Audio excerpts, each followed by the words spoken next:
Hello दोस्तों, नमस्ते। स्वागत है आप लोगों का हमारे यूट्यूब चैनल हिंदी स्टोरी में।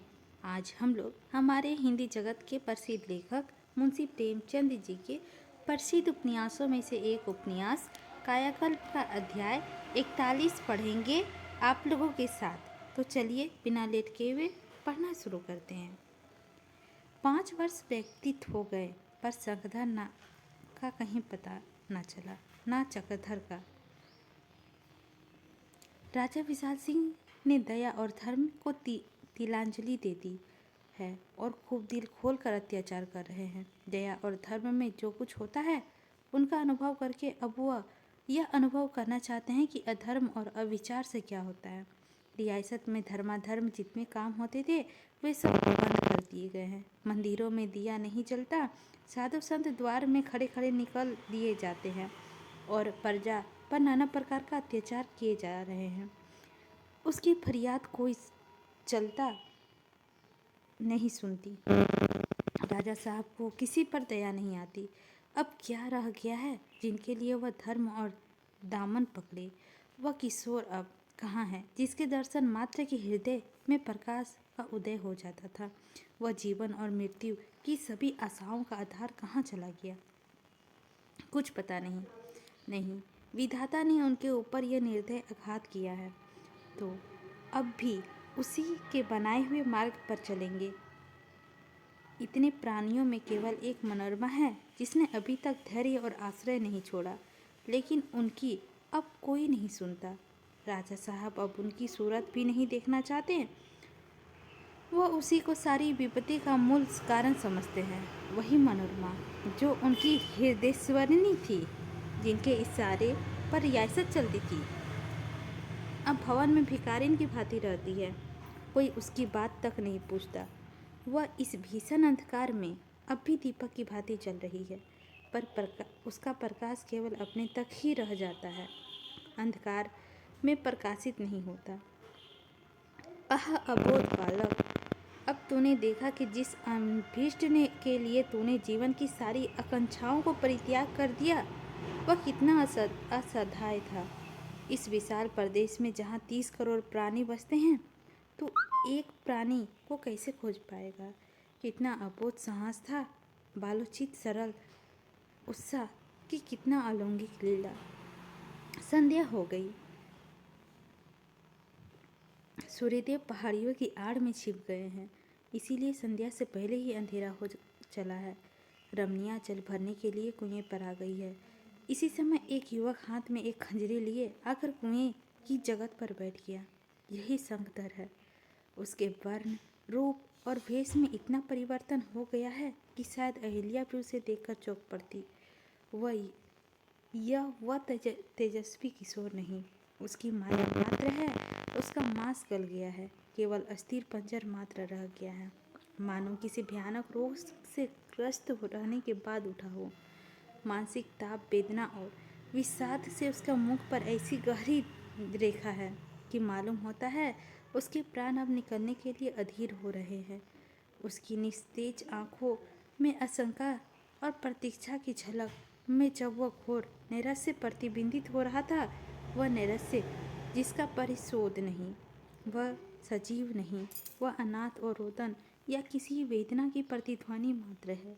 5 वर्ष के कठोर जीवन संग्राम में उन्हें इतना हताश कर दिया है कि कदाचित इस समय अपने उपादेय देव के सामने देखकर भी अपनी आंखों पर विश्वास न आएगा। एक रमणी ने उसकी ओर देखकर पूछा, कहाँ से आते हो परदेसी? बीमार मालूम होते हो। शंखधर ने आकाश की ओर अभिमेष नेत्रों से देखते हुए कहा, बीमार तो नहीं हूँ माता, दूर से आते आते थक गया हूँ। यह कहकर उसने अपनी खंजरी उठा ली और उसे बचा बचा के पदकाने लगा।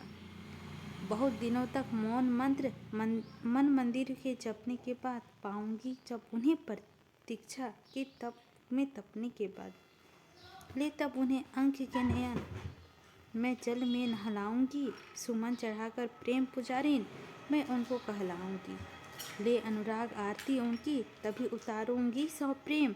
स्नेह सुधा निवेद रूप से सम्मुख रखूंगी का कर प्रेम। ले लूंगी वरदान भक्ति वेदी, पर बलि हो जाने पर शांत तभी मन को साधूंगी प्राण नाथ के आने पर। इस श्रेणी का युवक का कंठ में इतना स्वर्ग ललित, इतना विकल अनुराग था कि रमणीय चित्रवर्त खड़ी रह गई। कोई कुएं में कलसा डाले हुए उसे खींचना भूल गई, कोई कलसे में रस्सी का फंदा लगाते हुए उसे कुएं में डालना भूल गई, और कोई चूल्हे में कलसा रखे हुए बढ़ाना भूल गई। सभी मंत्र मुद्र सी हो गई।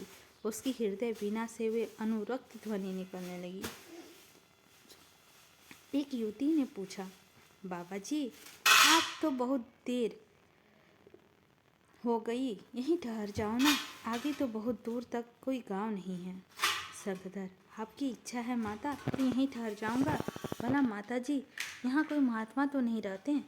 युवती, नहीं, यहाँ तो कोई साधु संत नहीं है, हाँ देवालय है। दूसरी रमणी ने कहा, अभी कई दिन हुए एक महात्मा आकर टिके थे, पर वह साधुओं के भेष में ना थे।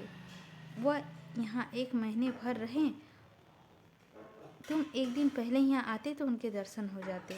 एक वृद्धा बोली, साधु संत तो बहुत देखे, पर ऐसे उपकारी जीव नहीं देखी। तुम्हारा घर कहाँ है बेटा? शंखधर, क्या बताऊँ माता, यूं ही घूमता फिरता हूँ। वृद्धा, अभी तुम्हारे पिता माता है ना बेटा? शंखधर, कुछ मालूम नहीं, पिताजी तो बहुत दिन हुए कहीं चले गए। मैं जब 2-3 वर्ष का था, माता जी का हाल नहीं मालूम। वृद्धा, तुम्हारे पिता क्यों चले गए? तुम्हारी माता से कोई झगड़ा हुआ था? शंखधर, नहीं माता जी, झगड़ा तो नहीं हुआ, गृहस्थी के माया मुँह में नहीं पड़ना चाहते थे। वृद्धा, तो तुम्हें घर छोड़े कितने दिन हुए? शंखधर, 5 साल हो गए माता। पिताजी को खोजने निकल पड़ा था, पर अब तक कहीं पता नहीं चला। सहेली ने, एक युवती ने अपनी सहेली के कंधे में मुंह छिपाकर कहा, इनका विवाह तो हो गया होगा। सहेली ने उसे कुछ उत्तर ना दिया। वह शंखधर के मुंह की ओर ध्यान से देख रही थी। सहसा उसने वृद्धा से कहा, अम्मा, इनकी सूरत महात्मा से मिलती है कि नहीं? कुछ तुम्हें दिखाई देता है? वृद्धा, हाँ रे, कुछ कुछ मालूम होता है। शंखधर से, क्यों बेटा, तुम्हारे पिताजी की क्या अवस्था होगी? शंखधर, 40 वर्ष से लगभग होगी, और क्या? वृद्धा, आंखें खूब बड़ी बड़ी है। शंखधर, हाँ माताजी, उतनी बड़ी आंखें तो मैंने किसी की नहीं देखी। वृद्धा, लंबे लंबे गोरे आदमी हैं। शंखधर का हृदय धक धक करने लगा। बोला, हाँ माताजी, रंग बहुत गोरा है। वृद्धा, अच्छा, दाहिनी और माथे पर किसी चोट का दाग है? शंखधर, हो सकता है माताजी, मैंने तो केवल उनको चित्र देखा है, मुझे तो यह 2 वर्ष का छोड़ के घर से निकल आ गए थे। वृद्धा, बेटा, जिन महात्मा की मैंने तुमसे चर्चा की थी, उनकी सूरत तुमसे बहुत मिलती है। शंखधर, माता कुछ बता सकती हो, वह यहाँ से किधर गए? वृद्धा, वह तो कुछ नहीं कह सकती, पर वह उत्तर ही की ओर गए हैं। तुमसे क्या कहूँ बेटा, मुझे तो उन्होंने प्राणदान दिया है, नहीं तो अब तक मेरा न जाने क्या हाल होता। नदी में स्नान करने गई थी, पैर फिसल गया। महात्मा जी तट पर बैठे ध्यान कर रहे थे, डुबकियाँ खाते देखा तो चट पानी पर तैर गए और मुझे निकाल लाए।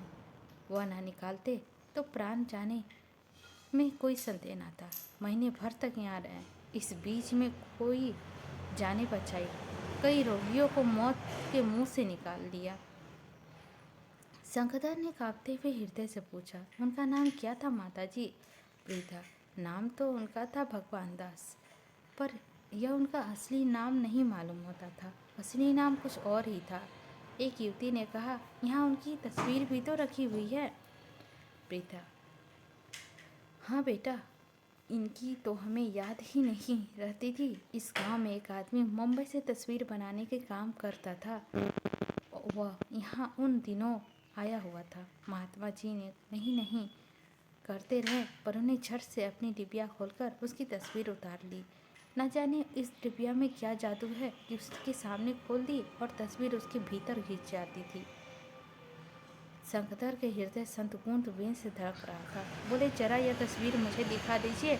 आपकी बड़ी कृपया होगी। युवती लपकी हुई घर गई और एक क्षण में तस्वीर लिए हुए लौटी। आहा, समंदर का इस समय विचित्र दशा थी। उनकी हिम्मत ना पड़ी कि तस्वीर देखे, कहीं वह चक्रधर की तस्वीर ना हो। अगर उन्हीं की तस्वीर हुई तो चक्रधर क्या करेगा? वह अपने पैरों पर खड़ा रह सकेगा? उसे मूर्छा तो ना आ जाएगी? अगर वह वास्तव में चक्रधर ही की चित्र है तो चक्रधर के सामने एक नई समस्या खड़ी हो जाएगी। उसे अब क्या करना होगा? अब तक तो एक निश्चित मार्ग पर चलता आया था, लेकिन अब उसे ऐसे कौन मार्ग पर चलना पड़ेगा जिससे वह बिल्कुल परिचित ना था। क्या वह चक्रधर के पास जाएगा, जाकर कहेगा? उसे देखकर वह प्रसन्न होंगे या सामने की तरफ ताक देंगे? उसे वह पहचान भी सकेगा? कहीं पहचान लिया तो उससे अपना पीछा छुड़ाने के लिए कहीं और चले गए तो? सहसा वृद्ध ने कहा, देखो बेटा, यह तस्वीर है। शंखधर ने दोनों हाथों से हृदय को संभालते हुए तस्वीर का एक भय कपित दृष्टि डाली और पहचान गया। हाँ, चक्रधर ही की तस्वीर थी। उनकी देह शिथिल पड़ गई, हृदय का धड़कना शांत हो गया। आशा, भय, चिंता और अस्थिरता का व्यंग होकर वह हतबुद्धि से खड़ा रह गया, मानो किसी पुरानी बात को याद कर रहा है। वृद्धा ने उत्सुकता से पूछा, बेटा, कुछ पहचान रहे हो? शंखधर ने उत्तर ना दिया। वृद्धा ने फिर पूछा, चुप कैसे हो गए भैया? तुमने अपने पिताजी की जो सूरत देखी थी, उससे यह तस्वीर कुछ मिलती है? शंखधर ने अब कुछ भी उत्तर ना दिया, मानो उसने कुछ सुना ही नहीं।